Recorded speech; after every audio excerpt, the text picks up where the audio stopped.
첫사랑에 대한 추억. 다들 첫사랑에 대한 추억 하나쯤은 가지고 계시죠?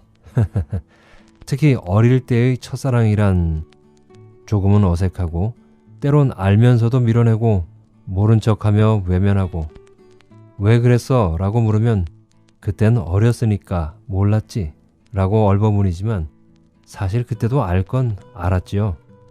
다만 그냥 속마음을 들키는 것이 더 창피했을 뿐입니다. 여러분의 첫사랑은 어떠셨을지 궁금하네요. 오늘은 이런 첫사랑의 이야기를 들려드리겠습니다. 이순원 작가는 1988년 문학사상의 낫달이란 단편이 신인상에 당선되면서 작품 활동을 시작했습니다. 그 이후 여러분들도 잘 아시는 작품이죠. 압구정동엔 비상구가 없다와 마흔에게 바친다 등 많은 작품들을 창작했는데요. 그러면서 또 현대문학상 그리고 동인문학상 등을 수상하면서 활발하게 활동을 하고 있습니다. 오늘은 그의 작품 중에서 첫사랑 2를 읽어드릴 텐데요. 감상하시면서 편안한 시간이 되셨으면 좋겠습니다. 그럼 작품 읽기를 여러분과 함께 시작하겠습니다.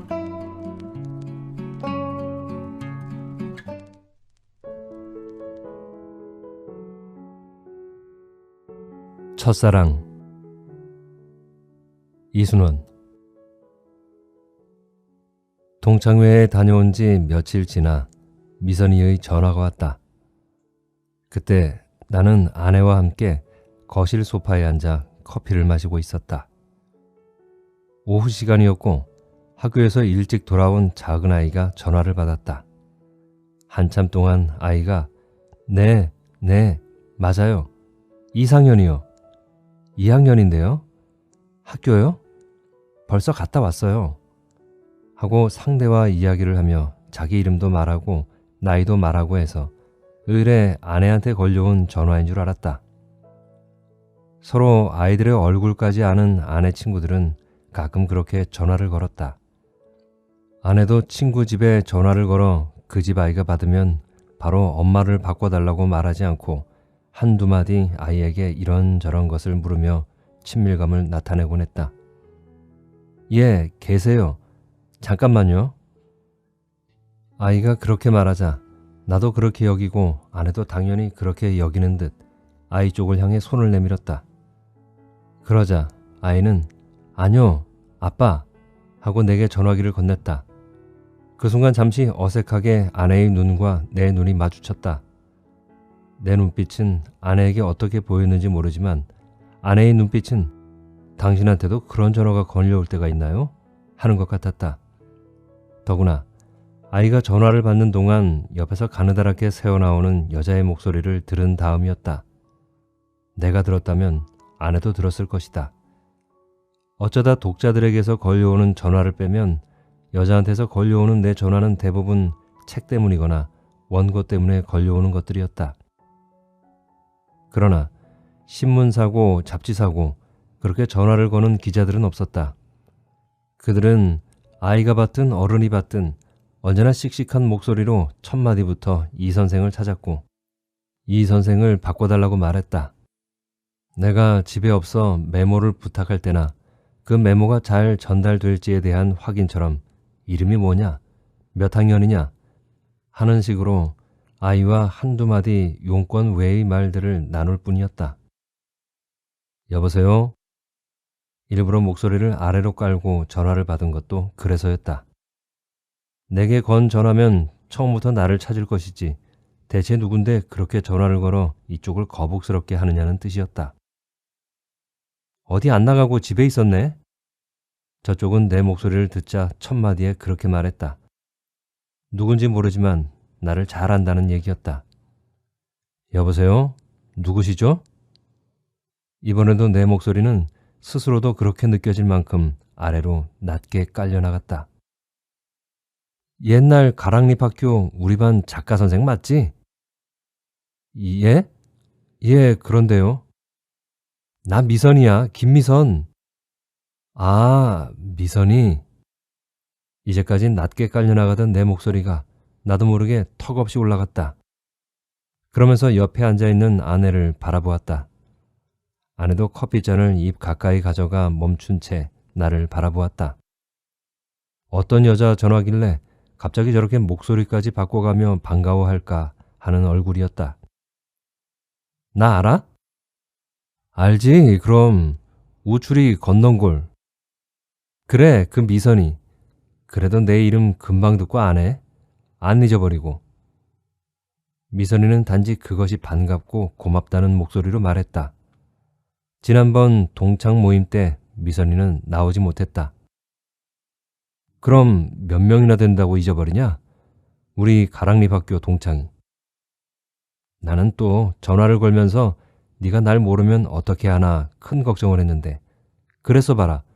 나는 잘 안다고 옛날처럼 반말로 전화를 했는데 그러면 내가 얼마나 무안하겠나. 모르긴. 목소리야 어른이 되었으니 몰라도 이름이야 잊지 않고 있지. 그러면서 나는 다시 한번 흘긴 옆에 앉은 아내를 바라보았다. 방금 전보다 얼굴이 많이 풀려 있었다. 아내도 내가 말한 우출이 건넌골과 가랑립 학교를 들었을 것이다. 요즘 자주 오네요. 동창들 전화. 어쩌면 나를 바라보고 있는 아내의 눈이 그렇게 말하고 있는 것인지도 몰랐다. 입 가까이 멈추었던 커피잔도 가볍게 입술에 닿았다가 도로 탁자로 내려왔다. 도해지에서 태어나 도해지에서 자란 아내는 지난 가을 강릉에서 있은 모임 이후 부쩍 자주 걸려오는 내 동창들의 전화를 신기해했다.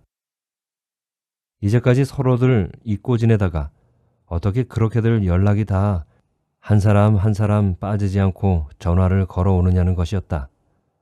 대부분 강릉 부근과 서울에서 걸려오는 것들이었지만 어떤 때는 전라북도 삼례에서 걸려오기도 하고 또 어떤 때는 그보다 더 멀리 시집가 살고 있는 순천에서 걸려오기도 했다. 예전 아내가 다니던 초등학교들은 각 학년의 학급 수도 여러 반이었지만 1학년 때부터 6학년 때까지 철저하게 남자반과 여자반을 나누어 공부해 얼굴은커녕 이름을 기억하는 남자 동창 하나 없다고 했다. 더구나 아내는 예전 공무원 생활을 하던 아버지를 따라 두 군데나 학교를 옮겨 다녀 오히려 지금까지 이름을 기억하고 있는 남자친구도 그보다 더 오래전 유치원에 다닐 때 한 동네에서 살았던 남자친구뿐이라고 했다. 조금 전에 전화 받은 애가 작은 애인 모양이지? 아무래도 여자들은 아이들의 일부터 궁금한 모양이었다. 지난번 정희도 내가 먼저 전화를 걸었을 때 니는 큰애가 몇 살이냐고 아이들의 나이부터 물었다.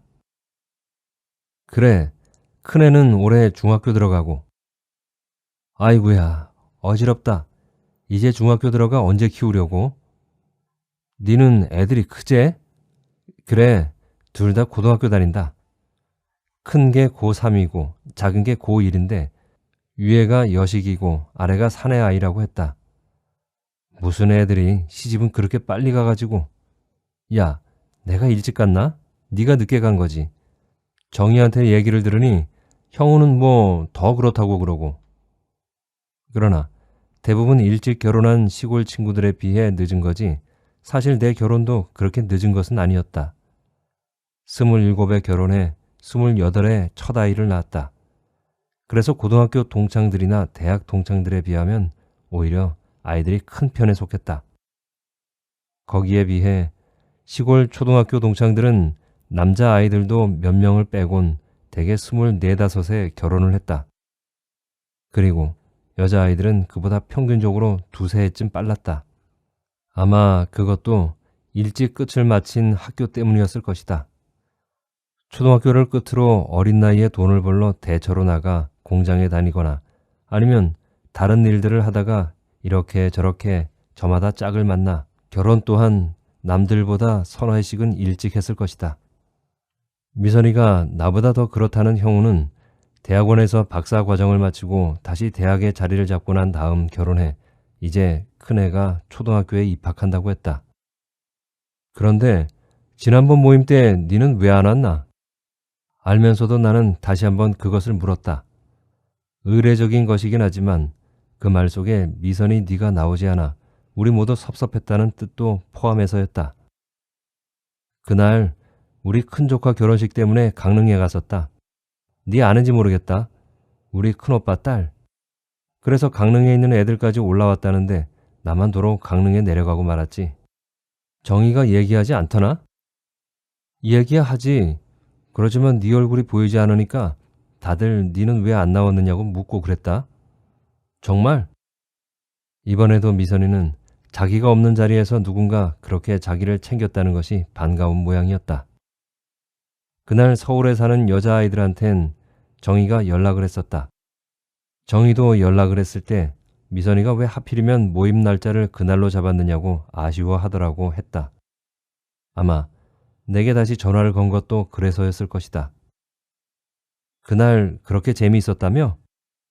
미선이의 목소리엔 그날 나오지 못한 아쉬움이 그대로 배어있는 듯했다. 그래, 강릉에 있는 애들도 오고 해서 서울에 있는 애들 중엔 니하고 형우만 빠졌다. 형우는 그날 경주에 세미나가, 그러니까 무슨 회의가 있어서 내려가고, 걔들이야 전에도 보고 했지만 호일이하고 은봉이도 왔다면서? 그래, 다들 졸업하고 처음 본다고 여간 반가워하지 않더라. 나도 걔들은 졸업하고 한 번도 못 봤다.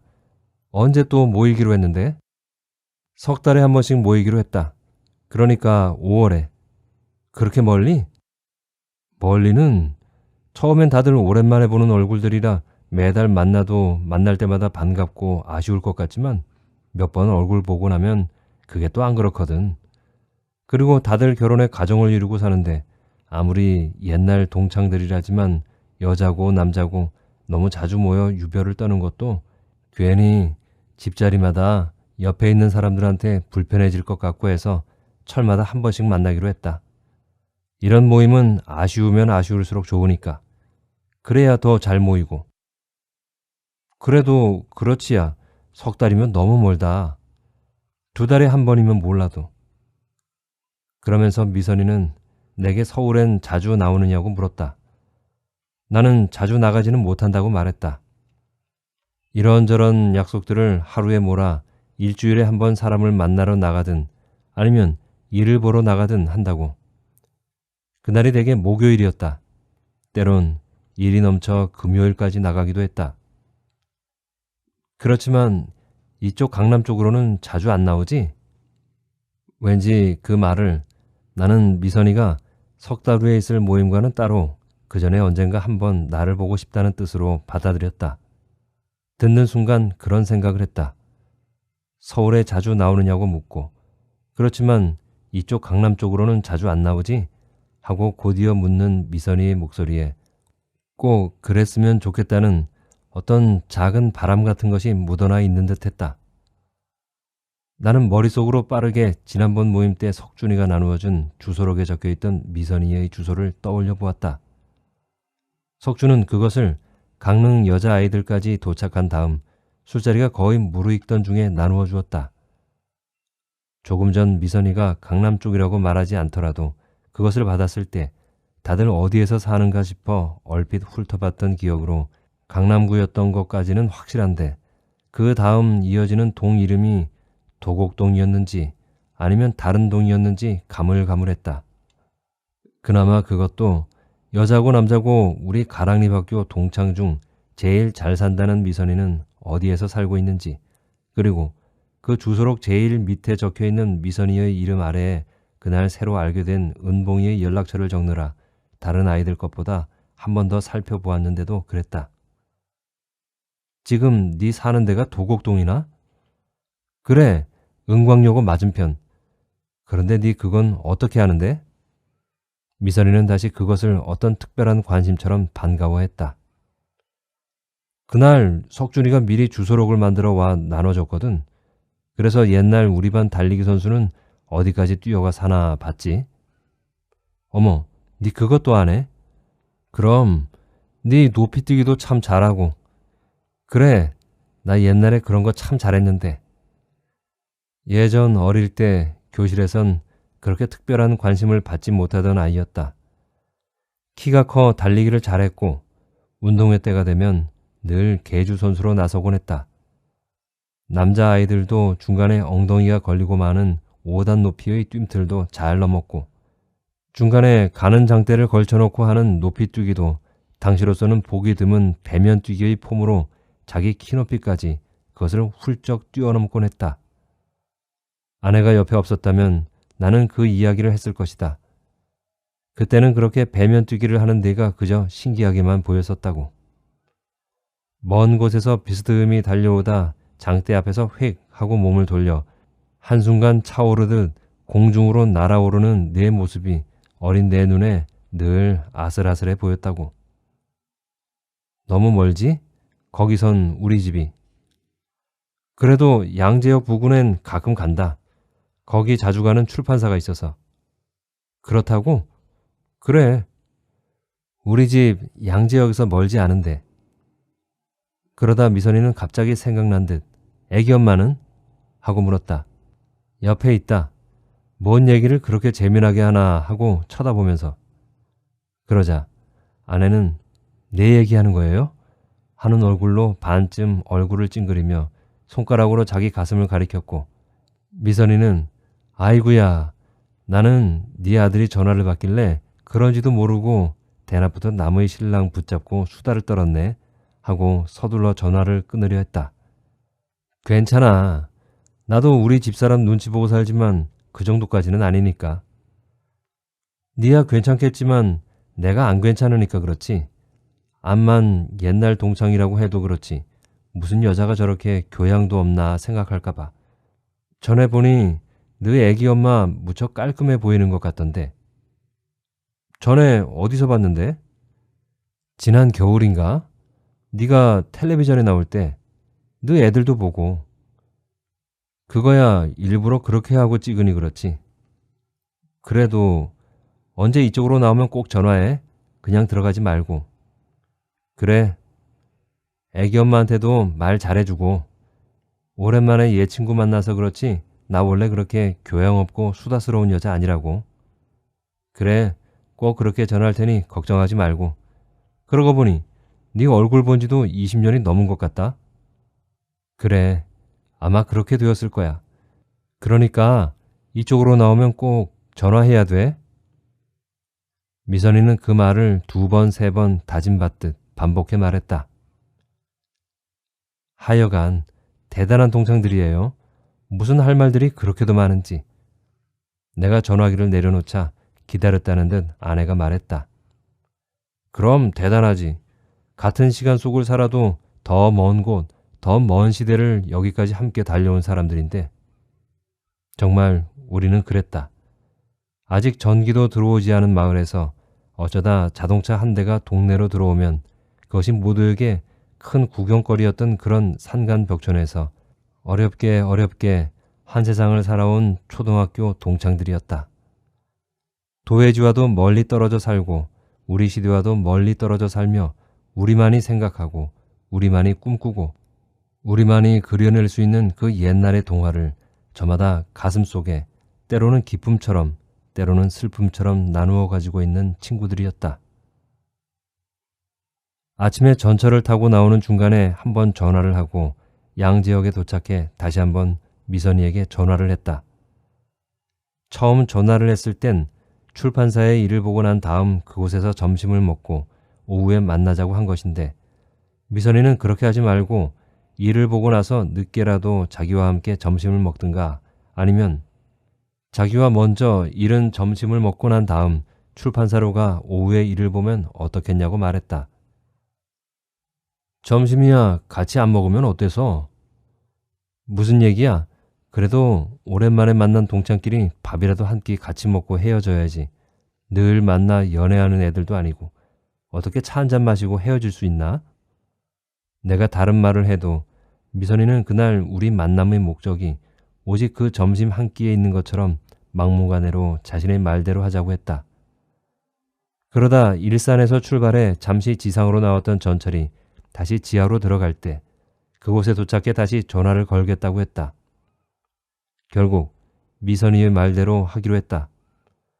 사실 출판사의 일은 그렇게 급하고 꼭 필요한 것도 아니었다.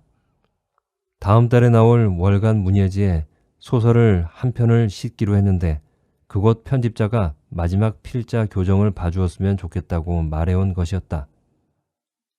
싫으면 안 보셔도 되지만 왠지 이번 원고는 책이 나오기 전 선생님이 한 번 더 봐주셨으면 하고요.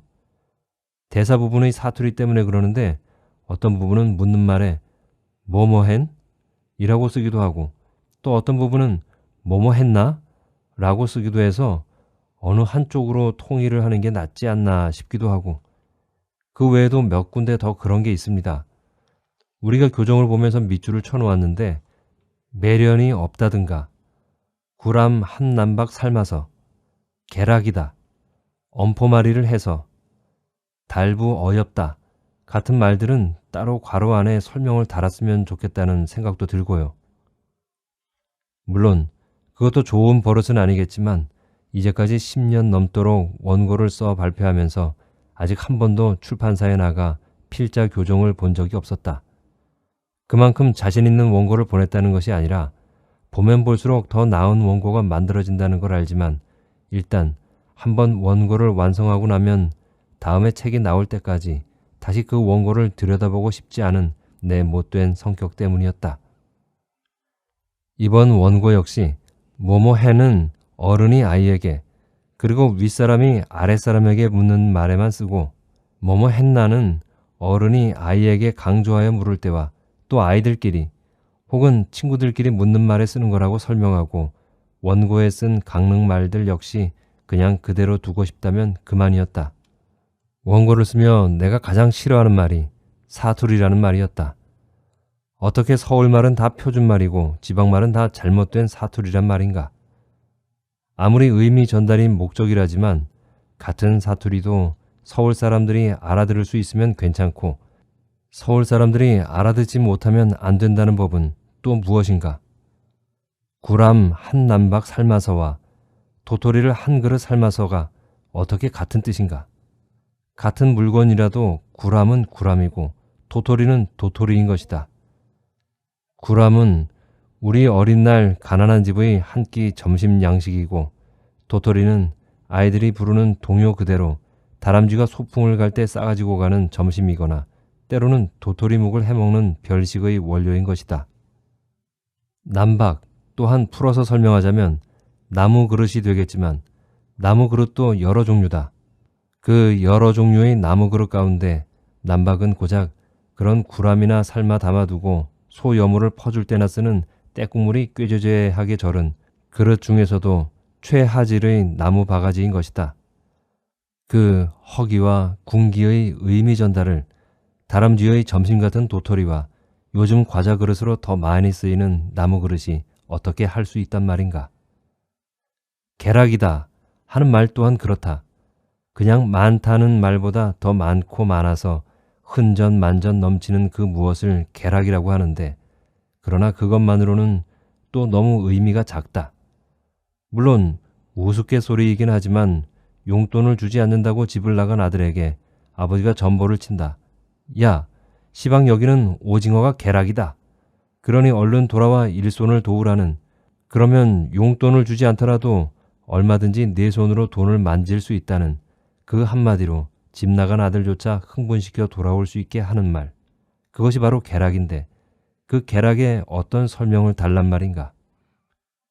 대추나 홍시라면 몰라도 구람 같은 것은 아무리 많고 많아 온 산을 덮을 만큼 흔해도 결코 개락이라는 말을 쓰지 않는 그 축제적 분위기의 풍요와 넘침을. 그런데도 출판사로 나가겠다고 한 것은 지난번 미선이의 전화 때문이었다. 교정을 보든 않든 설명을 달든 않든 상관없이 일단 출판사로 나가 거기 일을 보고 난 다음 꼭 한번 미선이를 봐야겠다는 생각이 들었다. 잘 산다는 얘기는 들었지만 그 아이는 또 그 세월 속에 어떻게 변하고 얼마나 변했는지 양재역에서 다시 미선이에게 전화를 걸어 먼저 출판사로 나가 일을 본 다음 그곳에서 다시 전화를 걸겠다고 했다. 출판사의 일은 점심 전에 끝났다. 그냥 원고를 한번 쭉 훑어보며 잘못 쓴 말들만 몇 군데 수정을 했다. 사투리는 설명 안 달고 그냥 두시겠습니까? 사투리가 아니지. 이건 그냥 강릉말이지. 그게 사투리죠. 그 말 말고는 그 의미와 분위기를 정확하게 표현해낼 말이 없는데도 그게 사투리야? 제대로 만들어지지도 않은 사전에 없으면 다? 그리고 뭐뭐 hen 과 뭐뭐 했나는 아까 설명한 그대로고. 문제는 그걸 독자들이 알아야 말이죠. 아는 독자들도 있지. 그리고 독자들이 모른다고 의미까지 다르게 쓸 수는 없는 일이고. 나는 교정지를 넘기고 그 자리에서 다시 전화를 걸었다. 미선이는 내가 양재역으로 나오면 자동차를 가지고 나오겠다고 했다. 뭐 차까지? 그냥 부근에서 점심을 먹으면 되지. 그래도 우리 반 작가 선생님이 나오셨는데 그럼 쓰나? 잘 대접해서 보내야 이 다음 책이라도 한 권 이름 써서 받지. 왜? 네가 점심 사려고? 그래. 오늘은 내가 꼭 그래야 할 일이 있다. 니는 그렇게만 알고. 20년도 넘게 못 봤는데 니 나 알아보겠나? 그럼 나야 전에도 보고 했으니 금방 알지. 그런데 네가 날 알아보지 못할까 봐 걱정이다. 정말 그 말대로 양재역으로 차를 끌고 온 미선이는 생각보다 훨씬 더 멋쟁이였다. 그냥 길에서 마주쳤다면 우리 나이 또래의 어느 세월 좋은 유한마담 정도로 보아 넘겼을 것이다. 한쪽 어깨에 가방을 메고 역 출입구 쪽으로 걸어가는데 주춤주춤 다가온 자동차 안에서 나이는 들었어도 처녀 때보다 더 환하게 핀 얼굴로 미선이가 나를 불렀다. 그래서 인사도 미선이가 운전하는 자동차 안에서 했다. 오랜만이다, 정말. 야, 우리 작가 선생님, 세상에라. 니는 어째 나이 든 것 말고는 얼굴이 옛날하고 똑같나? 웃더 이래 한 개도 안 변했어? 몸도 늘 그만만 하고. 말이란 이런 것일까? 미선이는 전화로도 쉽게 내뱉지 않던 강릉말을 내 얼굴을 보자마자 그대로 뱉어냈다. 그러나 나는 같은 말을 미선이에게 할 수가 없었다. 미선이는 달라도 너무 달라져 있었다.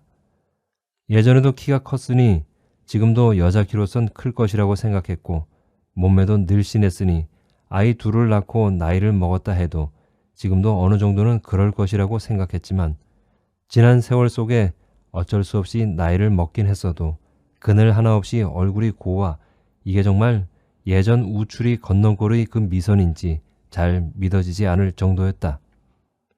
니는 야 정말 길에서 보면 모르겠다. 너무 멋쟁이라서. 참말로? 그래. 그동안 잘 살고? 그랬으니 이렇게 다시 만났지. 그런데 전에 우리가 언제 마지막 봤나? 20살 땐가 21살 때 추석에 집에 내려갔다가 본 것 같다. 그때 왜 추석날 저녁에 우리 반 애들이 다 모였을 때. 그래, 그때였었구나. 그게 석준이 집인가 형우 집에 다 모였을 때. 그동안 보지는 못해서도 네 잘 산다는 얘기는 들었다. 지난번에도 그 말 듣고 애들이 다 고마워하고 정말 너들은 잘 살아야 한다. 어릴 때 너들이 어떻게 산 지지바들이고 갓나들인데. 그래, 그렇게 말해주니 고맙다. 니를 만나니 지지바 갓나 소리도 참 오랜만에 듣는 것 같고 어릴 때 우리 어머니 아버지가 뭐라고 퍼부어댈 땐 그 소리 하루만이라도 안 들었으면 소원이 없을 것 같더니. 미선이는 양재역에서 강남역 쪽으로 자동차를 몰았다. 오늘은 내가 점심을 사는 거니 미리 약속해라. 무슨 약속? 오늘은 네 돈 내지 말라고. 이러다 하루 종일 밥 얘기만 하다 말겠다. 오늘은 내가 그럴 일이 좀 있다. 니는 아직 몰라도. 어디로 가는데? 여 좀 가면 우리 아버지하고 가끔 가는 데가 있다. 잘못 오해할 수도 있겠지만 그런 미선이의 태도는 나 이제 이만큼 살아 하는 걸 보여주기 위해 일부러 그러는 것 같지는 않았다. 만약 그런 마음이었다면 내가 먼저 그의 얼굴에 감춰져 있는 어떤 거들먹거림을 발견해내곤 입을 다물었을 테고 미선이 역시 날 만났다고 이렇게 들떠있지 않을 것이다. 그런 거들먹거림이란 언제나 예전엔 우리가 같았지만 이제는 우리가 달라 하는 걸 보여주는 데서부터 시작하는 것이니까. 미선이가 안내한 음식점은 테헤란로 중간쯤에 있는 외양부터 깨끗하고 고급스러워 보이는 어느 한정식 집이었다. 니한테는 어떤나 모르겠다. 나는 아직도 입이 촌스러워 양식집엔 잘 안 가게 된다. 그런데 가면 칼이야 포크야 썰고 찌르고 자르고 하는 게 음식을 먹는 건지 음식을 데리고 싸움을 하는 건지 당최 어수선해 싸서. 웨이터가 있는데도 카운터에 앉아있던 주인 여자가 일부러 주문을 받으러 방까지 들어오자 미선이는 나와 이야기할 때와는 또 다른 말씨로 지난번 그것이 좋더라고 했다. 주인 여자도 괜찮지요 그거 하고 되묻고 방을 나갔다. 뭔데? 별거 아니야. 그냥 밥인데 산이 좀 많이 올라온다 뿐이지 도미 찌짐이도 나오고 갈비하고 산낙지 찌진 것도 나오고. 얼굴은 펴도 말씨는 그대로네. 전화로 할 때보다 더. 닌 뭐 안 그렇고? 음식이 나오는 동안 미선이에게 출판사에 갔던 이야기를 했다. 니는 구람 한 남박이 뭔지 알지? 알지야 그럼. 우리 어릴 때 늘 먹던 겨울 점심이 그건데 그나마 배부르게라도 먹었나? 미처 끼니가 준비 안 되면 물에 울고 떫은 내 빠질 새도 없이 삿가루 쳐서 겨우 한 주먹씩 먹고 그랬지. 정수 니는 그런 거 안 먹고 컸어도 우리는 참 질리도록 많이 먹었다. 그게 30년 전이다. 그리고 30년 후 우리가 여기 이런 집에 앉아 네 말대로 도미찌짐이도 먹고 갈비찌짐이도 먹고 그 외에도 국이며 찌개며 더덕이며 미처 가지를 셀 수 없을 만큼 많은 찬들이 나왔다. 넷이 둘러앉아도 널찍한 상에 빈자리가 없을 정도였다. 음식이 나오자 미선이는 자기 식사는 하는 둥 마는 둥 하며 연신 이 반찬 저 반찬을 집어 내 앞접시에 가져다 놓았다. 왜? 니는 안 먹고? 나도 먹지. 그렇지만 오늘은 니 좀 먹는 거 보려고. 나 그전부터 그게 꼭 보고 싶었거든. 아까부터 왜 그러는데? 정수야. 미선이는 빈 젓가락을 든 채 그윽한 목소리로 나를 불렀다. 왠지 이쪽을 건너다보는 눈길까지 그런 듯했다. 왜? 니는 오늘 내가 밥 얘기만 한다고 뭐라고 그러는데 이왕 말이 나왔으니 내가 밥 얘기를 좀 더 해볼게. 하더라도 먹으면서 해라. 자꾸 여기만 갖다 쌓아놓지 말고. 사실은 내가 니를 이렇게 대접하면 안 되는데 이렇게 대접한다. 하루 우리 집에 불러 내가 직접 밥을 짓고 찬을 만들어 대접해야 하는데. 그러면서 미선이는 다시 그윽한 얼굴로 나를 바라보았다. 그건 또 무슨 얘긴데? 어쩌면 부담스러운 얘기일 수도 있겠지만 그러나 그런 것 같지는 않았다. 뭔가 가슴 속에 하지 않으면 안 될 이야기가 있는데 그 이야기를 어떻게 시작해야 하나 생각하는 듯한 얼굴이었다. 나는 우리 애들이 반찬 투정을 하면 그렇게 화가 나지 않아도 계란을 안 먹고 남기면 화가 난다. 그건 나도 그래. 그래, 전에 네가 어떤 책에 그런 얘기 쓴 거 봤다. 애들이 밥상에서 계란을 남기면 화가 난다고. 아마 우리 나이 사람들 대부분이 그럴 거다. 잘 먹고 컸든 못 먹고 컸든 우리 어릴 땐 그게 제일 귀한 반찬이었으니까. 정수야. 왜? 니는 계란 후라이를 언제 처음 먹어봤나? 잘 모르겠다. 나는 5학년 때 처음 먹어봤다. 삶은 계란은 그 전에 몇 번 먹어봤어도 계란 후라이는 나 그거 어떻게 먹어봤는지 아나? 내가 그걸 어떻게 아나? 얘기해봐라. 지난번에 네 내가 달리기 잘하고 높이 뛰기 잘하던 얘기 했지? 그래. 그때 네 정말 잘했는데. 저쪽에서 달려오다 뒤로 돌아 점프하는 배면 뛰기로 말이지. 장대에 몸이 닿을 듯 말 듯 아슬아슬하게. 그래서 나는 지금도 육상 중계방송 중 높이뛰기 장면을 보면 늘 어린 시절의 너를 떠올린다고 말해주었다. 미선이 앞이라 그렇게 말한 것이 아니라 실제로 그랬다. 미선이에 대해 다른 건 다 잊어도 그 배면뛰기의 멋진 도약과 장대 끝을 스치는 아슬아슬한 말은 쉽게 잊을 수 없는 것이다.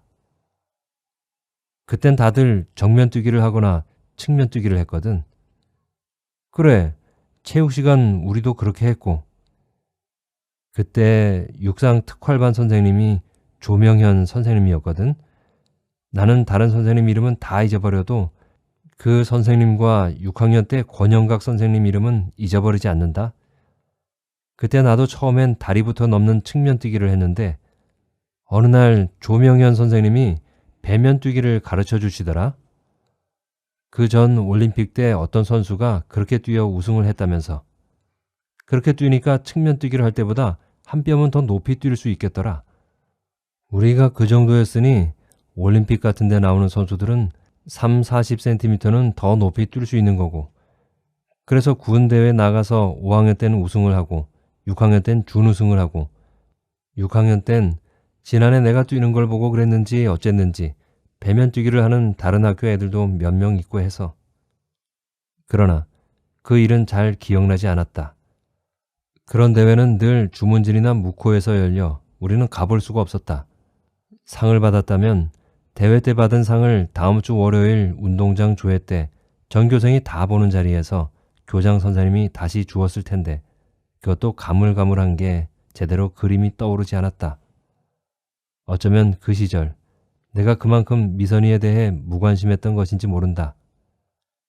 높이뛰기와 관련해 내 기억에 남아있는 미선이는 그것으로 상을 받은 미선이가 아니라 운동장 한쪽 구석 넓이뛰기 모래장에서 치마 대신 짧은 운동 팬티를 입고 보여주던 멋지고도 아슬아슬한 모습의 그 미선이뿐이었다.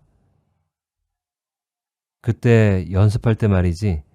아까 구람 얘기도 했지만 우리가 점심이라도 뭐 제대로 싸다녔나? 학교 관사에서 옥수수죽 급식도 하고 또 싸다녔다 해도 겨우 보리밥이고 감자 다진 밥이지. 그 한쪽 구석에 검치르르한 고추장 박아서 오후부터 해질 때까지 연습을 하는데 끝날 때쯤이면 얼마나 배가 고픈지 걸음이 옮겨지지 않는다. 그래서 조명현 선생님이 그래도 도시락을 들고 다닐 만한 4학년부터 6학년까지 좀 산다는 집 엄마들을 부른 모양이야. 운동선수 애들 점심을 좀 싸달라고. 그때는 몰랐는데 지금 생각해보니 그래. 그러니 우리가 너들이 하나씩 더 싸온 도시락을 먹고 했겠지. 그래, 그건 기억이 난다. 5학년 때였는지 6학년 때였는지는 기억나지 않지만 운동선수들이 연습을 하는 한동안 처음엔 내가 도시락 2개를 들고 다녔다. 그중 내 이름을 적은, 그래야 나중에 도시락을 제대로 돌려받을 수 있으니까, 1개를 아침에 학교에 오자마자 교무실로 가 조명현 선생님 책상 위에 올려놓았지만 그걸 미선이가 먹는다는 것은 알고 있었다. 처음엔 나 혼자만 알았다. 연습을 할 때면 운동선수 애들은 오전 수업만 하고 점심도 관사에 모여 운동선수 애들끼리 먹었다. 그러다 누군가 교실에서 내가 싸온 도시락을 미선이가 먹는다고 말하자 그게 무슨 큰 놀림감 같아 더 이상 그 도시락을 들고 다닐 기분이 아니던 것이다. 그래서 그 다음부터는 2학년 아래의 정혜가 나보다 작은 몸으로 2개의 도시락을 들고 다녔다. 그러나 도시락보에는 여전히 내 이름이 쓰여져 있어 빈 도시락이 우리 반으로 왔고 내가 그걸 집으로 가져갔다. 결국은 그게 그거지만 그래도 최소한 내가 싸온 도시락을 미선이가 먹는다는 소리만은 피하고 싶었던 것이다. 아마 그건 도시락을 먹는 아이가 미선이가 아니라 우리 반의 다른 여자아이였어도 마찬가지였을 것이다. 그땐 그런 일이 왜 그렇게 부끄러웠는지 모르겠다. 내가 싸온 도시락을 먹었던 미선이 역시 그랬을 것이다. 지금 미선이가 그 이야기를 하고 있는 것이었다. 그동안 까마득히 잊고 잊긴 했지만 설사 떠올랐다 해도 내 입으로는 먼저 꺼낼 수 없는 그때 그 시절의 도시락 얘기를. 첫날 네가 싸온 도시락을 열었는데 기름이 자르르 흐르는 하얀 쌀밥 위에 계란 후라이가 있는 거야. 그땐 삶은 계란만 먹어봤으니 그게 계란이라는 건 알아도 후라이라는 걸 알았어야 말이지. 그냥 삶아서 까면 될 걸 왜 이렇게 터뜨려서 반만 익혔나 그렇게만 생각했지. 그렇다고 찜을 한 것 같지도 않은데 먹어보니 삶은 계란과는 또 맛이 천지 차이인 거고. 그래서 처음 계란 후라이라는 것을 먹어봤는데 그 다음 날도 도시락을 열기만 하면 거기에 하얀 쌀밥 위에 계란 후라이가 있고 말이지. 그랬나? 나는 까마득히 잊고 있었는데 니는 별걸 다 기억한다. 맨 쓸데없는 얘기들만. 니는 잊을 수 있어도 나는 평생 가더라도 잊을 수 없으니까. 오늘 점심 이야기를 그렇게 여러 번 한 것도 달리해서 한 것이 아니라는 얘기였다. 미선이는 이제 그 가슴 아픈 이야기조차 아름답게 추억하고 있지만 그 추억의 당사자로서 마주 앉아 듣는 나로서는 그렇지가 못했다. 어린 날 오히려 그 일과 관련해 나대로 지은 죄도 적지 않은데 그것을 내 선행처럼 말하는 미선이에게 왠지 면괴스럽기까지 했다. 나는 잘 모르겠다. 우리한테도 어쩌다 한 번씩 해주던 거라서, 그리고 우리가 볼 때 도시락을 싸는 것도 아니고 하니까. 선생님이 일부러 부탁하니 너 어머니도 일부러 신경을 쓰셨던 거겠지. 집에서 애들을 제대로 먹이지 않아 운동이 안 된다고 하니까 밥도 더 많이 싸고 찬도 신경을 더 쓰고. 네 그때 내가 마음속으로 얼마나 고맙고 부러웠는지 아나? 그건 잘 모르겠고 그때 우리 어머니가 네 칭찬하던 생각은 난다. 뭐라고 칭찬했는데? 그때 네가 도시락을 날마다 깨끗하게 씻어서 보냈잖아. 그래, 너무 고마워서. 우리 어머니가 그랬다. 야는 이 다음 시집가면 살림 야물딱지게 하겠다고. 기름 반찬을 해보내도 어린 게 기름기 하나 없이 도시락을 씻어보낸다고 말이지.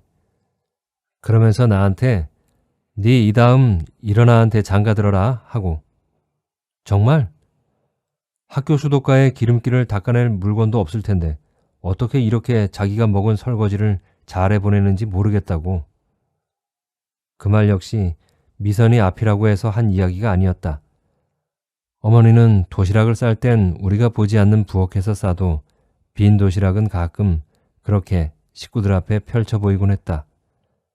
아마 내가 찬을 남겨오거나 모으면 한 숟가락쯤 되는 밥풀을 알뜰히 긁어먹지 않고 도시락 이곳 저곳에 그대로 묻혀오기 때문에 야단을 치기 위해 더 그랬던 것인지도 모른다.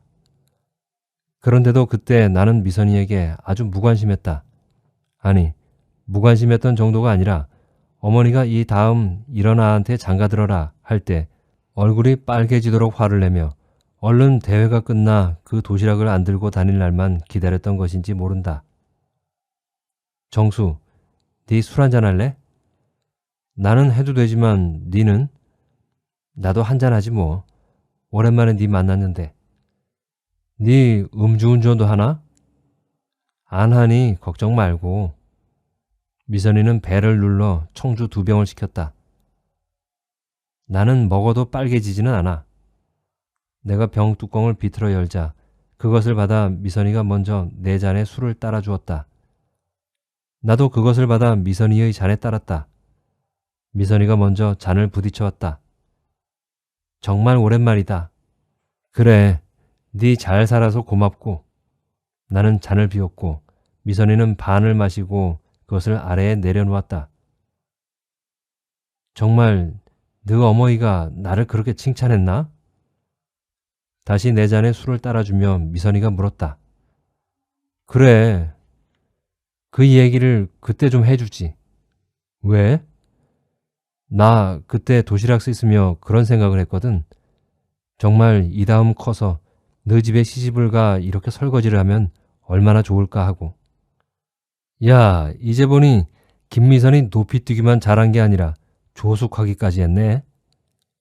조숙해서 그런 생각한 게 아니다. 미선이는 먼저 내려놓았던 남은 잔을 비웠다. 그럼? 나는 미선이가 비운 잔에 술을 따랐다. 못 먹고 못 살아 쌀밥에 계란 반찬 먹고 싶어 그랬던 것도 아니고. 또 그런 얘기한다. 그런 얘기 말고. 그릇 때문에 그랬다. 운동선수 밥이라고 그냥 네모난 도시락이 아니라 그보다 조금 더 큰 동그란 찬압에다 밥을 싸주셨는데 지금 생각해보면 그게 노란 알루미늄 찬압이지만 그때 나는 그렇게 이쁜 그릇을 본 적이 없었다. 얼마나 이뻤냐면 뚜껑에 사과하고 포도하고 복숭아 그림이 그려져 있던 건데 그걸 수도가에서 씻으며 그런 생각을 했던 거야. 이 다음 이런 이쁜 그릇 많은 집에 시집가서 하루 종일 그릇만 씻고 싶다고. 그러니 그 도시락을 내가 얼마나 깨끗이 씻었겠나. 씻다가 혹시 어디 긁히기라도 할까봐 일부러 볏잎만 끊어 만든 야들야들한 수세미로 씻고 또 씻고 아마 그렇게 10번도 더 씻어 물기까지 말린 다음 다시 보자기에 곱게 싸 네 책상 속에 넣어두곤 했지. 그럼 나한테 오고 싶었던 게 아니라 그릇한테 오고 싶었던 거네. 야는 그게 그거지야. 말이 그렇다는 거지. 그때 참 그 도시락 때문에 애들한테 놀림도 많이 받았는데. 싫었지? 그 말에 나는 대답하지 않았다. 나는 그래도 그 놀림이 마음속으로는 얼마나 좋았는지 모른다. 누가 나까지 그렇게 놀리면 겉으로는 같이 화를 내곤 했지만 속으로는 참 좋았다. 그러면서 미선이는 오늘은 정말 그러기로 작정하고 나온 사람처럼 다시 도미 가슴살에 뼈를 발라 내 앞접시에 가져다 놓았다. 니도 먹으라니까. 자꾸 그러지 말고. 그런데 네 무릎에 난 상처는 지금도 있나? 무슨 상처? 운동회 때 네 100m 달리기를 하다가 넘어져 무릎이 찢어졌잖아. 6학년 때의 일이었다.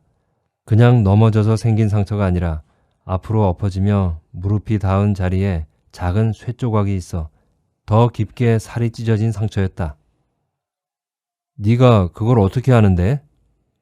내가 약을 발라주었으니 알지? 선생님이 아니고?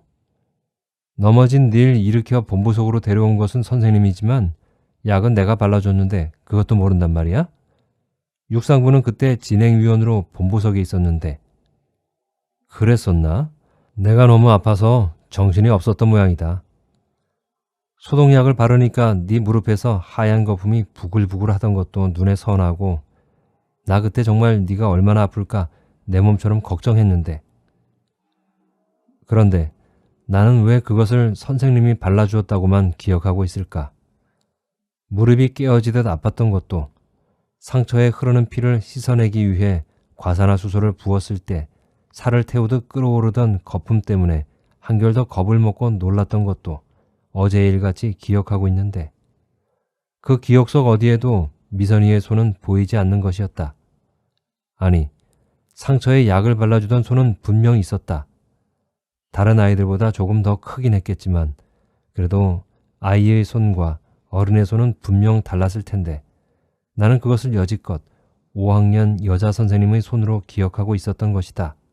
지난번 동창 모임 때 다들 어린 날의 내 기억력에 혀를 내둘렀다. 그런데도 미선이의 일만은 나와 관계된 일조차 이렇게 어두운 것이었다.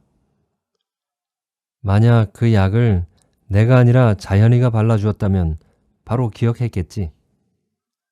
거기서 미선이는 왜 하필 자연이의 얘기를 꺼냈을까? 우리 어린 날의 깜찍했던 연인. 그러나 나까지 맞장구를 치듯 자연이의 얘기를 할 수 없었다. 그런 자리가 아닌 것이었다. 아니야. 누가 발라줘도 마찬가지였을 거야. 지금도 그때 아팠던 것 말고는 아무것도 생각나는 게 없어. 누군가 약을 발라줬으니 당연히 선생님이라고 생각했던 거고. 말은 그렇게 했지만 운동회 때의 일뿐 아니라 교실에서 있었던 일들도 그랬다. 미선이의 기억 속엔 미선이 옆에 늘 내가 있었는데 내 기억 속엔 높이뛰기 연습 때 말고는 한 번도 그 중심에 미선이가 있었던 적이 없었다.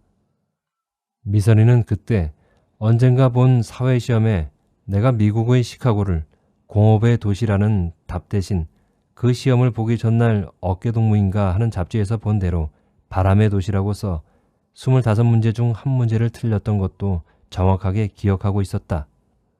내가 그것 때문에 교실에서 잠시 웃음거리가 되었던 것까지도. 나도 이런저런 일들을 많이 기억하고 있는데 니는 나보다 더 많이 기억하고 있는 것 같다. 그래, 도시락 때문인지는 모르지만 이상하게 니하고 관계된 일들은 많이 기억해.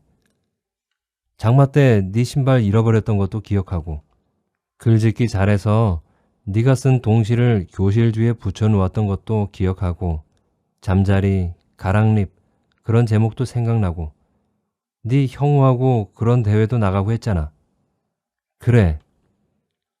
교실 청소를 할 때 내가 네 책상을 얼마나 깨끗이 닦아주곤 했는데 다른 애들 책상은 한 번씩만 쓱 걸레로 문질러도 네 책상은 양초질까지 해주고 그때는 왜 한 책상에 둘이 앉았잖아. 그래. 그래서 이쪽 자리보다 네가 앉는 쪽 자리에 더 많이 양초질을 해주고 닌 그런 거 모르지? 알아. 알긴 모르면서. 6학년 때 언젠가 선생님이 남자 여자 같이 앉힌 적이 있었잖아. 우리가 남자 여자 너무 편을 갈라 말도 않고 지낸다고. 생각나? 그래. 그때 누구하고 앉았는지도? 아니. 니하고 은선이가 앉았다. 나는 영욱이하고 앉았다가 우리가 같은 집안이라고 해서 나중에 원우하고 바꿔 앉고. 그랬나? 나는 잠시 어색한 표정을 지어 보였다. 갑자기 미선이의 입에서 나온 영욱이라는 이름 때문이었다. 같은 동창이어도 우리는 살아 이 자리에 앉아있고 그 아이는 오래전 세상을 떠났다. 그랬나는. 참, 원우는 뭘 한다고 그랬지? 부천 어디서 가구점을 한다는 얘기는 들었다. 지난번에 나오지는 않고. 다시 나올지 모를 영욱이의 얘기를 밀어내기 위해 나는 얼른 미선이 앞으로 잔을 가져갔다. 그때 나 네 옆에 앉은 은선이가 참 부러웠다. 그러면서 미선이도 내게 잔을 부딪혀왔다. 이번엔 내가 미선이의 앞접시에 고기를 놓아주었다. 한 잔 마시니 내가 이런 말도 하네. 은선이는 그것을 기억할까? 어쩌면 은선이도 나처럼 그것을 기억 못할지 모른다. 그러나 그때 자현이가 석준이 옆에 앉았던 것만은 분명하게 기억하고 있다. 미선이처럼 나도 석준이가 부러웠었다. 이상하게 자연의 일에 대해서는 그랬다. 지난번 호일이가 소풍 때 자연이와 함께 노래를 불렀던 일을 이야기할 때에도 그전엔 한 번도 떠오르지 않던 그 그림이 그 이야기를 듣자마자 바로 어제의 일처럼 머릿속에 떠오르는 것도 그랬고 지금 미선이의 앞에서도 그랬다. 내가 또 우리 옛날 얘기를 해볼게. 그래. 나 너희들이 중학교 갈 때 얼마나 속상했는지 몰라. 그 얘기라면 나는 지난번 은봉이 때와 마찬가지로 입을 다물고 미선이가 하는 말을 들을 수밖에 없다. 22명의 여자 동창 중 절반 이상이 중학교에 가지 못했다. 시험에 떨어져서 못 간 아이도 있었지만 대부분은 중학교 입학 시험조차 치르지 못했다. 우리는 그런 시골에 살았다. 나는 우리 아버지한테 다른 건 다 괜찮은데 그거 하나는 지금도 원망스럽다. 뭐가? 라고 묻지 않아도 그건 우리가 서로 아는 일이었다. 그런데 미선이는 또 내가 기억하지 못하는 일들을 이야기했다. 나 그때 높이뛰기를 했잖아. 그래. 군 대회에 나가 상도 받고 그러니까 그때 강릉여중 체육선생님이 우리 학교로도 오고 우리 집으로도 와서 나를 그 학교 육상부에 넣어달라고 그렇게 말했는데도 우리 아버지가 말을 들어야 말이지. 시험만 치게 하면 합격도 그냥 시키고 학비도 걱정하지 않아도 된다는데도 말이지. 그 일 때문에 권영각 선생님도 우리 집에 여러 번 오시고 그런 정도의 일이라면 일부러 알려고 하지 않아도 충분히 알 수 있고 또 기억할 수도 있는 일인데도 그랬다. 요즘 말로 하면 체육 특기생 스카우트가 될 텐데 그 무렵 미선이가 몇 번 교무실로 불려갔다 와선 책상에 엎드려 엉엉 울던 기억은 나지만 그런 일까지 있었던 건 정말 알지 못했다. 더구나 선수 확보를 위해 시내 중학교의 체육선생까지 일부러 그렇게 우리 가랑립 학교를 방문했던 일이라면 말이다. 어쩌면 6학년 때의 담임 선생님이었던 권영각 선생님이 미선이가 받을 상처를 생각해 그 일을 교실에서까지는 말하지 않았던 것인지도 모르겠다. 꼭 미선이의 일이 아니더라도 그때 선생님은 단 하나이라도 더 많이 중학교에 보내려고 수시로 아이들을 교무실로 부르기도 하고 또 집집마다 가정 방문을 하기도 했다. 그래서 미선이를 교무실로 부르고 또 미선이의 집을 찾아갔던 일 역시 내 기억 속에 특별하게 기억될 게 없었던 것인지도 모르겠다. 그때 나는 그것을 남의 일처럼만 여겼던 것이다. 너 아버지는 왜 그러셨는데? 우리 오빠가 둘 있잖아.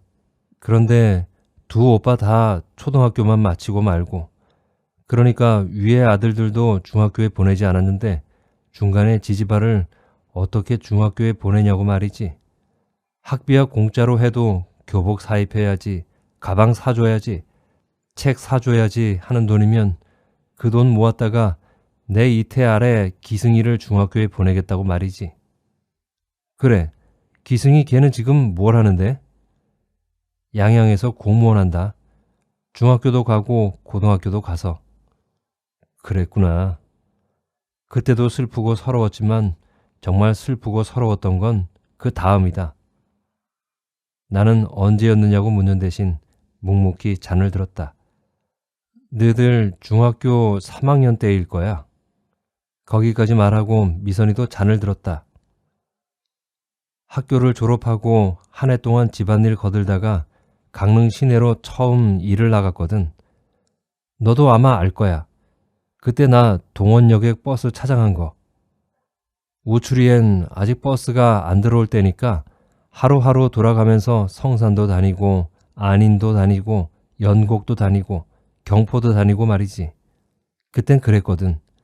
정해진 노선이 있는 게 아니라 하루하루 돌아가면 노선을 바꾸고 말이지.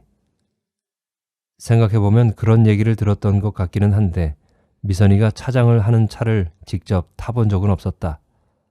그러나 우리 동창 중 많은 아이들이 미선이가 차장을 하는 버스를 탔다고 말했다.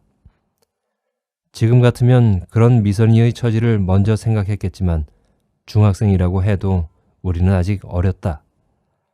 누군가 학교에서 돌아오는 길에 전에 어디에 가느라고 미선이가 차장을 하는 버스를 탔다고 말했을 것이고 그 말을 들은 누군가는 다른 질문 다 제쳐놓고 그러니까 미선이가 차비를 받더냐 받지 않더냐부터 물었을 것이다. 동창인데도 버스비를 받더냐 아니면 동창이라고 버스비를 받지 않더냐. 어린 나이에 학교 대신 버스를 따라다니는 미선이의 아픔을 헤아릴 사이도 없이 그때 우리의 관심은 고작 그런 수준밖에 되지 않았다. 미선이가 그 시절 이야기를 하고 있는 것이었다. 하루는 우리 마을의 면 소재지 성산을 왔다 갔다 하는데 자연이하고 형우가 시내에서 차를 타더라. 왜 그렇게 부끄러웠는지 몰라. 정말 숨을 데만 있다면 어디 숨어버리고 싶더라. 그땐.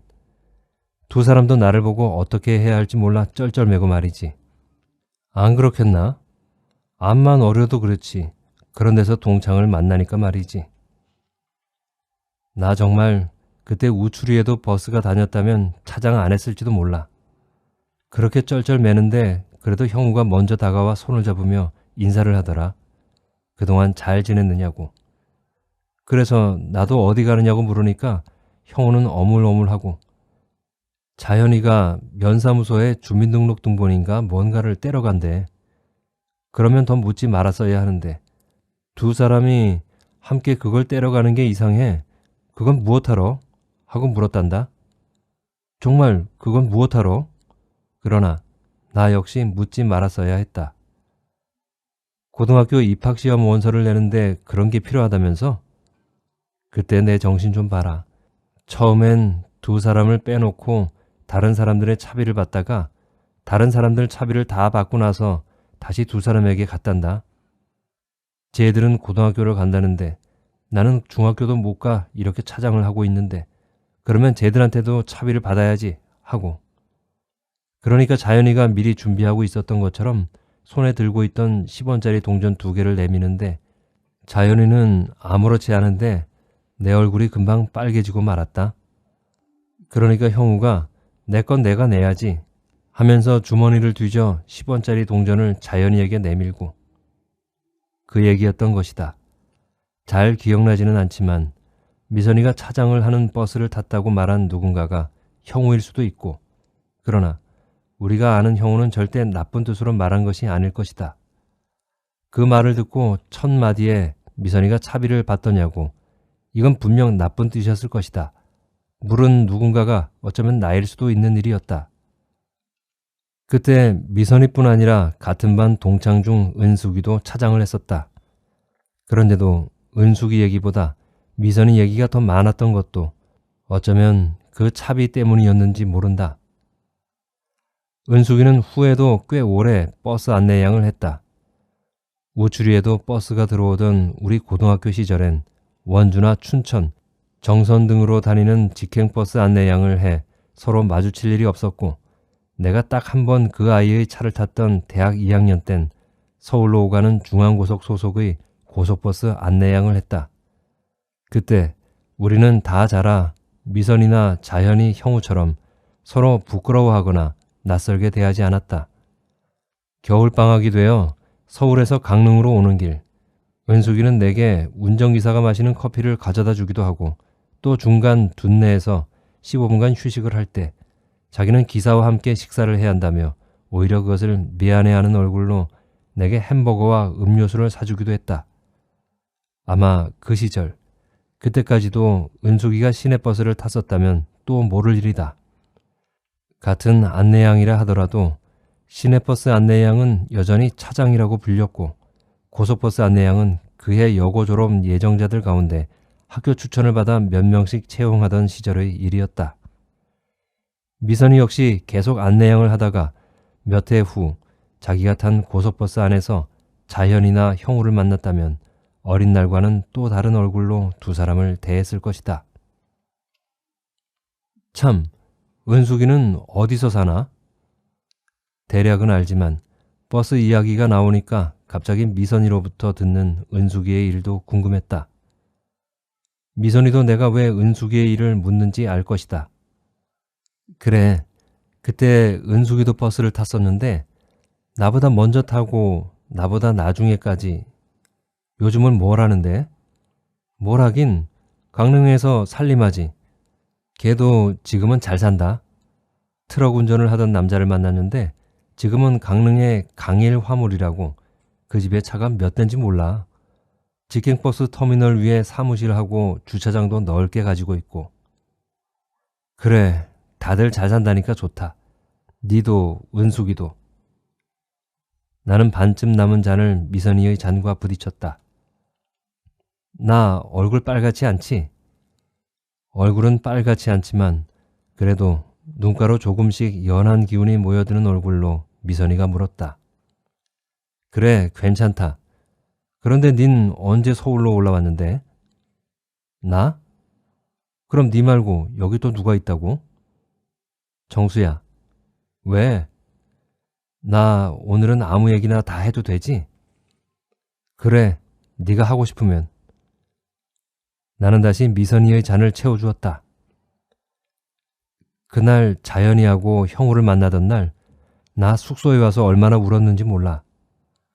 아마 네가 그 차를 탔다고 해도 나 차비 받으러 갔을 거야. 네가 자연이하고 같이 그 차를 탔다면, 아니야, 자연이가 아니라 다른 여자아이라도 마찬가지였을 거야. 그런데 그게 그렇게 못나고 싫은 거야. 내가 꼭 그렇게 못 배우고 못난 티를 냈어야 했는가 싶은 게 말이지. 어차피 자연스럽지 못하더라도 받을 거면 처음부터 받을 것이지. 나중에 다시 가서 그게 무슨 짓인가 싶기도 하고. 그러니까 내가 남들처럼 중학교도 못 가고 이 짓을 하나 싶기도 하고.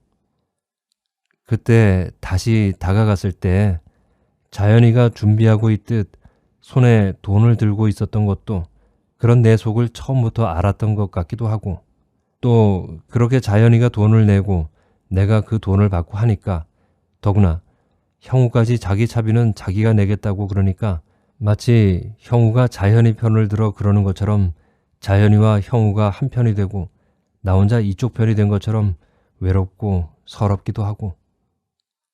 그런 건 아니었겠지.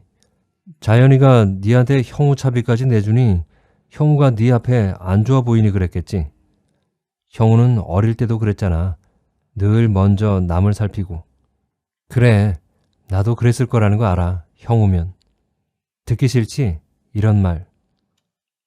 괜찮아. 이제까지 가슴 속에만 넣어두고 한 번도 하지 않았을 말인데 뭐. 그래, 한 번도. 우리 아버지한테도 하지 않은 말이다. 꼭 그 일 때문에 차장 그만둔 건 아니지만 다음 해 봄 차장을 그만두고 우리 옆집 금자 언니를 따라 서울에 올라왔던 거야.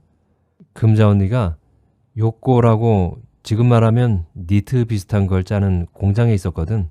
그래서 나도 시집 갈 때까지 5년 동안 죽자 사자 요꼬쟁이를 했었고, 우리가 추석 때 석준이 집인가 형우 집에 다 모였던 해 겨울까지. 아니지. 그러다 다음 해 봄 우리 아버지하고 결혼하고 나서도 한 해는 더 했던 것 같아. 우리 큰아 낳기 전까지는. 그 말을 할 때 미선이는 옛날의 그 시절을 생각하듯 어린 얼굴을 지어 보였다.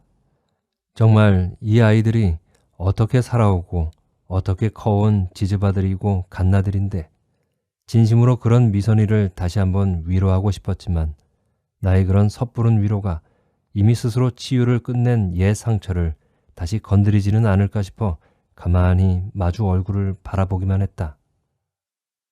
뭘 그렇게 보는데? 그냥 네가 잘 살아온 게 고마워서. 그러나 그 다음 미선이가 꺼낸 말은 또 뜻밖의 것이었다. 동창 중의 한 친구 얘기를 꺼낸 것이니 아주 뜻밖의 얘기라고는 할 수 없지만, 그러나 이렇게 두 사람이 마주 앉은 술자리와는 어울리지 않는, 아까도 잠시 내가 이름만 듣고도 어색해했던 영욱이의 얘기를 다시 꺼낸 것이었다. 니도 잘 알제? 그래, 미리제 밑에 살던.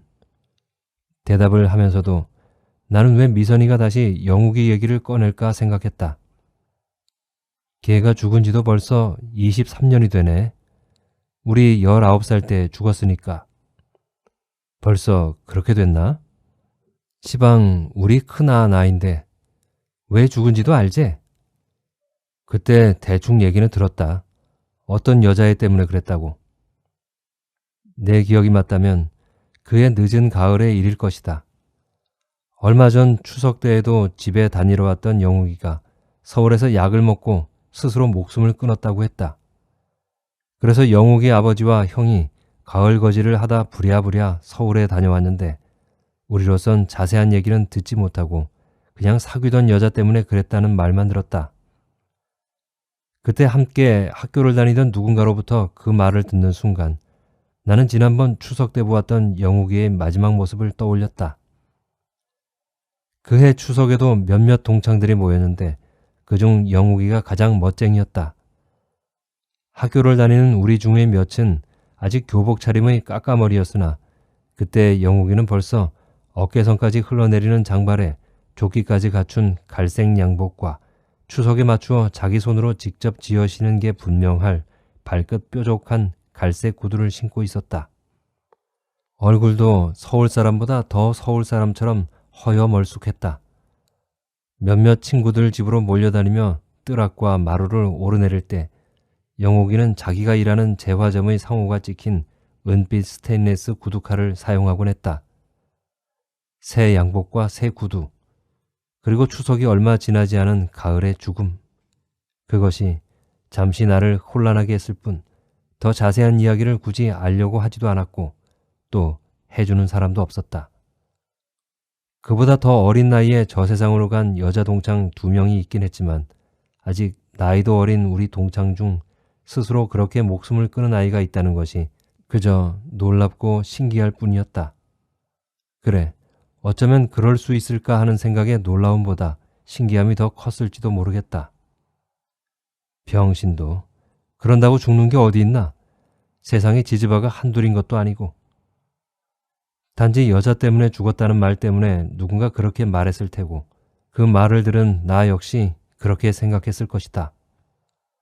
스스로 목숨을 끊을 만큼 모진 마음을 먹은 것이라면 우리가 모를 사연이 따로 있었겠지만 가족이 말해주지 않은 그 사연을 알았다고 해도 우리들 입에서 나올 말 역시 그 일에 대해 비슷한 또래의 자식을 둔 부모들이 내뱉던 경계의 말 그대로였을 것이다.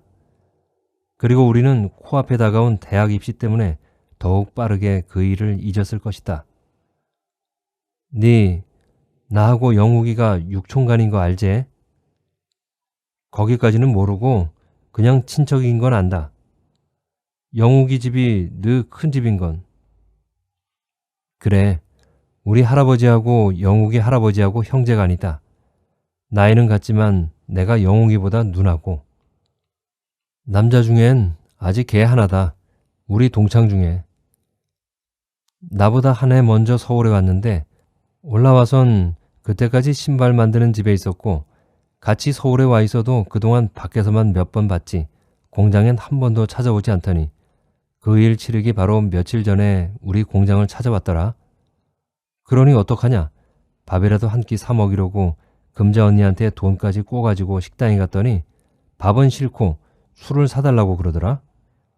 다른 때 같으면 네가 지금 뭔 술이냐고 야단을 쳤을 텐데 얼굴을 보니 그러자고 꼭 작정을 하고 온 사람 같은 게 그럴 염도 아닌 것 같고 해서 뜨신 국을 놓고 소주 한 병을 시켰는데 국엔 숟가락도 안 대고 그 술 한 병을 혼자 다 비우는 거야. 왜 그러냐니까 있던 집 재화 좀 그만뒀다면서 말이지. 주인하고 싸웠냐니까 아니라고 그러고 다른 데 옮기려고 그러냐니까 아니라고 그러고 그럼 집에 뭔 일이 있냐니까 그것도 아니라고 그러고 답답해서 백일 수가 있어야지. 그래서 오늘은 야근이고 뭐고 네 얘기부터 좀 듣자 하고 앉았는데 그동안 집안이라고 해도 나이가 같으니 어릴 때부터 쭉 니니 내니 이름을 부르며 지내다가 그날 처음으로 누야 나는 아무래도 죽어야 할 것 같아 그러잖아. 대체 왜 그랬는데? 어릴 때부터 걔 생긴 게 좀 좋았나? 거기다 서울물 먹고 하니 더구나 허여멀숙한 게 어디 차리고 나서면 동창이라고 해도 너들보다 두세 살은 위로 보이고 얘기를 들으니 그 전해부터 사귀던 여자가 있은 모양이야. 여자 나이도 우리보다 2살 위고 말이지. 그래서 헤어졌던 거구나. 나는 우선 2살 위라는 여자의 나이에 그 이유를 맞추었다. 그러나 미선이는 아니라고 했다. 그거 봐라. 너들은 잘 모르잖아. 나는 여자가 있었다는 얘기를 들으니 척하고 바로 알겠던데. 너들 말대로 그거라면 차라리 낫지.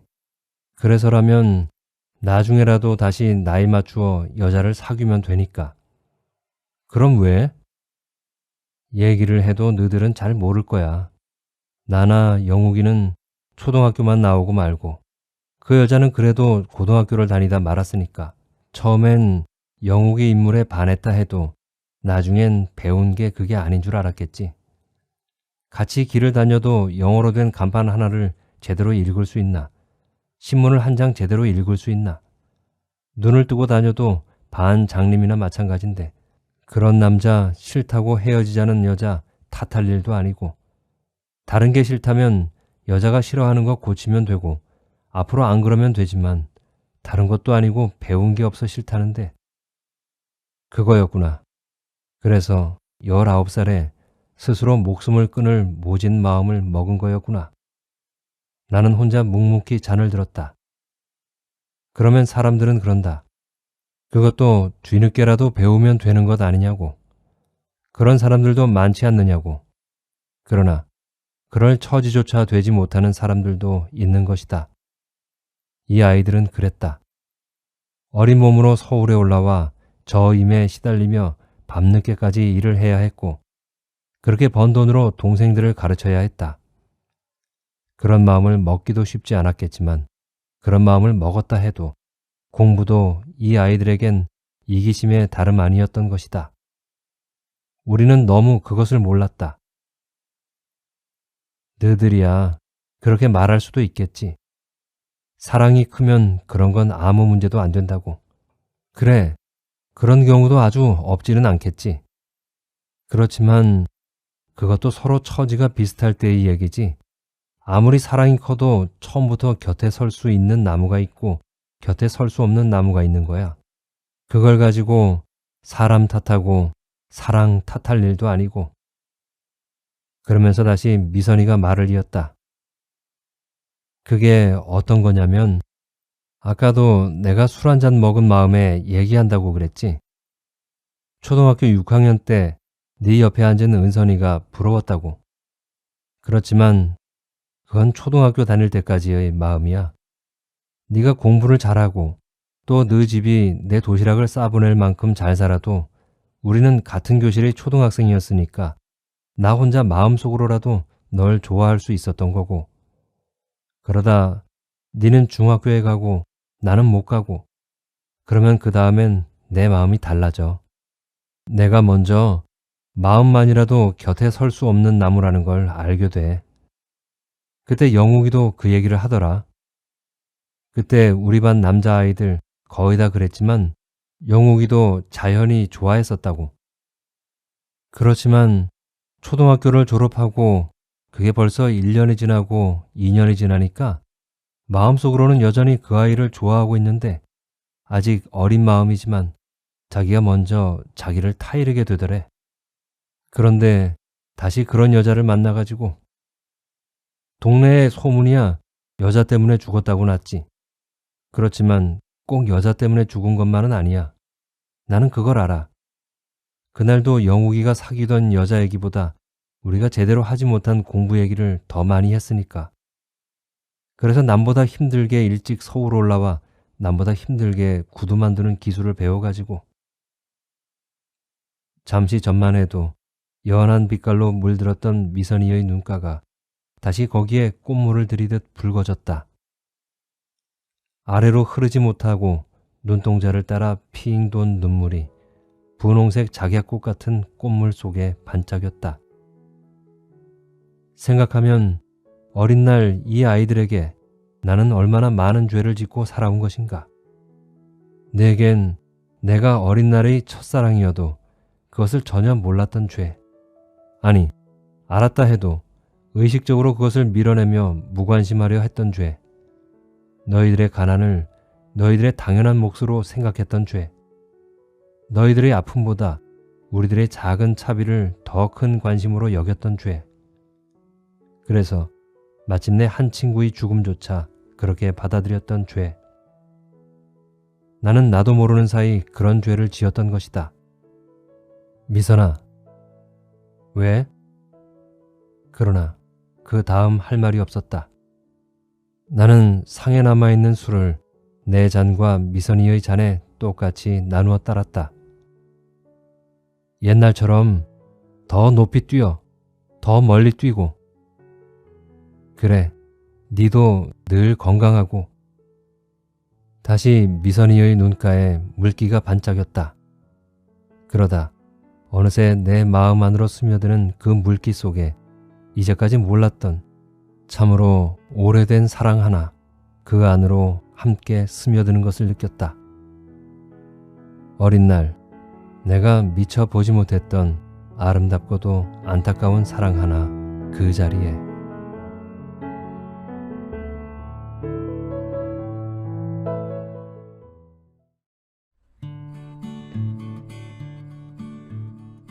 마음에 아련한 그리운 무언가가 전해지는 작품이었습니다. 누구나 어릴 때 첫사랑에 대한 아프고 시린 추억을 하나쯤은 가슴에 묻고 살아가죠. 물론 저도 그렇습니다. 여러분들도 그러시겠죠.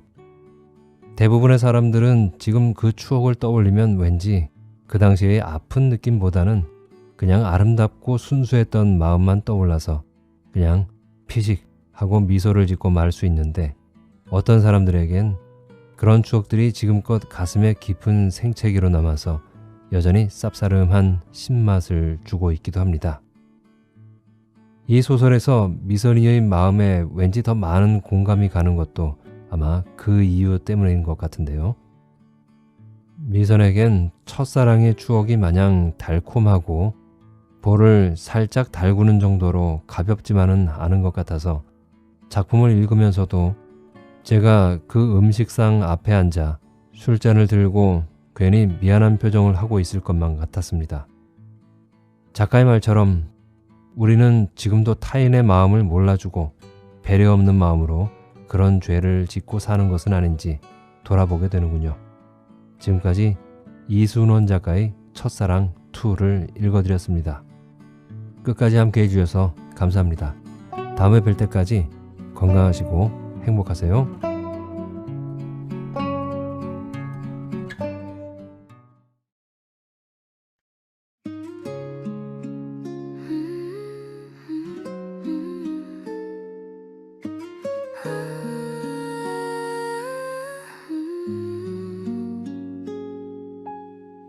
우연처럼 시작된 우리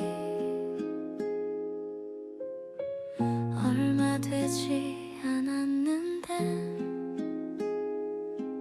이상하게 자꾸만 떠올라 네 모습이 자꾸 생각나.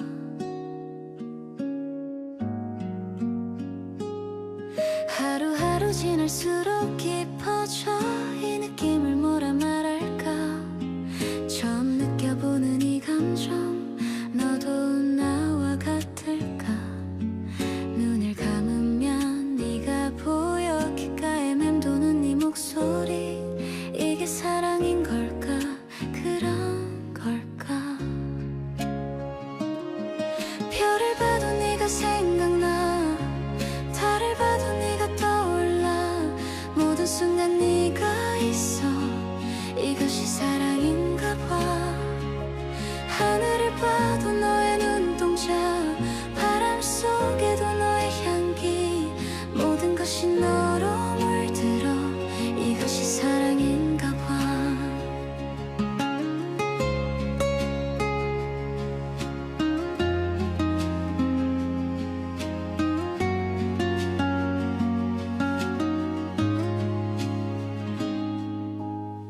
짧은 시간이었지만 너무나 확실한 이 마음. 시작이 언제였는지도 기억나지 않을 만큼. 눈을 뜨면 네가 보고파. 잠들기 전 생각나는 사람. 이게 사랑인 걸까 정말 그런 걸까. 별을 봐도 네가 생각나. 달을 봐도 네가 떠올라. 모든 순간 네가 있어. 이것이 사랑인가 봐. 하늘을 봐도 너의 눈동자. 바람 속에도 너의 향기. 모든 것이 너로 물들어. 이것이 사랑인가 봐.